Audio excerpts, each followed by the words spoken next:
இன்னைக்கு நம்ம அதிகமா பேசுறது வந்து ஜித்தேஷ் அந்த கேப்டன் ஸ்டாக்னு பேசுறோம். பட் சப்போர்ட்டிவா நின்னது வந்து மயங்க் அகர்வால் இல்லையா?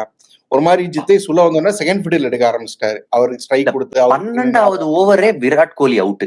அப்ப வந்து மேட்ச் அநேகமா இழுத்துருவாங்க எல்எஸ்ஜின்னு நினைச்சோம். பட் அங்கிருந்து வந்து ஃபீல்டிங் 2-3 4 கிஃப்ட் பண்ணாங்க மயங்க் அகர்வாலுக்கு.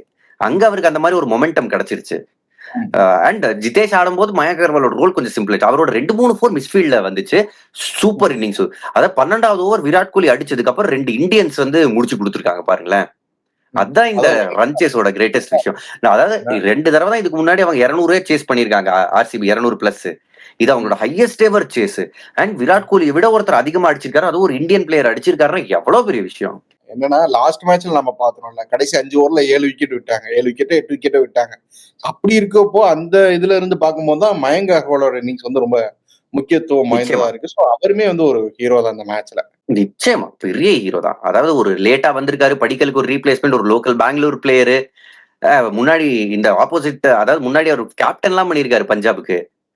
அப்படி இருந்த பிளேயர் ஆக்ஷன்ல யாரும் பிக் பண்ணல. சோ அவருக்கு ஒரு ரிடம்ஷன் நாக் தான். சூப்பர் நாக் அவர் விளையாடினாரு. செம ரன் சேஸ் ஸ்ரீராம் அன்டவுட்டட்லி.